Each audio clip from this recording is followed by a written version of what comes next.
Assalamualaikum warahmatullahi wabarakatuh.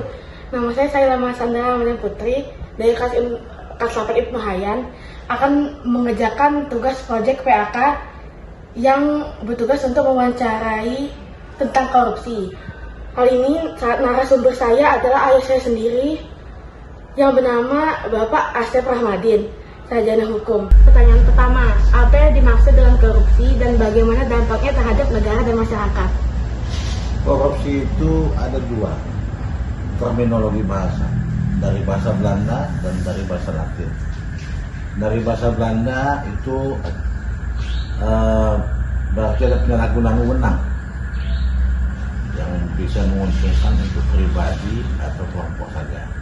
Yang kedua dari bahasa Latin itu bisa dikatakan kalau terminologi bahasanya mencuri, maling, yang bisa juga merugikan negara.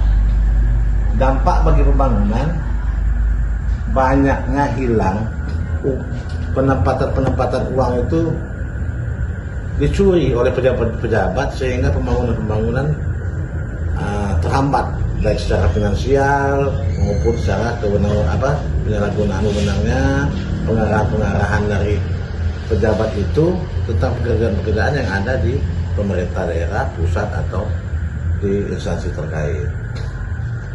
Pertanyaan kedua, apa saja faktor-faktor yang mempengaruhi seseorang untuk terlibat dalam tindakan korupsi? Budaya, karakter.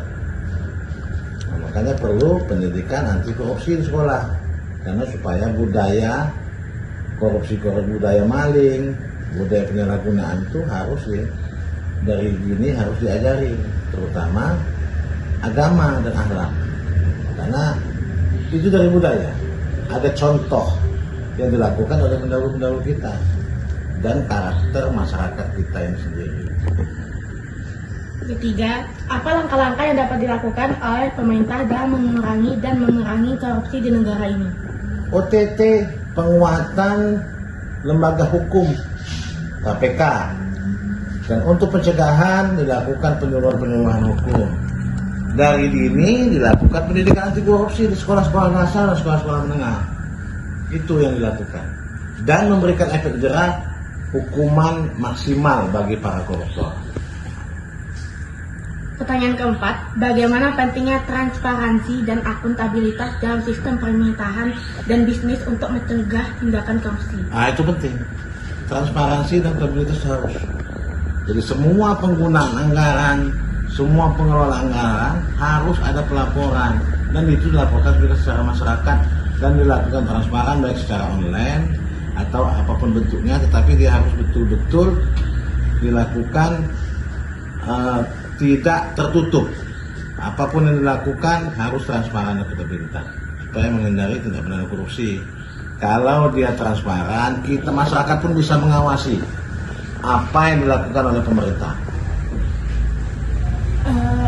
Oke, yang kelima, apa pesan atau nasihat yang dapat Anda sampaikan kepada teman-teman Anda untuk mencegah dan menghindari tindakan korupsi? Memberikan contoh yang baik, memberikan contoh untuk tidak melakukan korupsi, baik itu waktu, baik itu tingkah laku, maupun dalam pola perilaku kehidupan masyarakat. Berikut tadi adalah wawancara saya dan narasumber saya, ayah saya sendiri. Mohon maaf apabila ada kesalahan dalam pertanyaan saya dan jawaban dari narasumber. Saya akhiri, wassalamualaikum warahmatullahi wabarakatuh.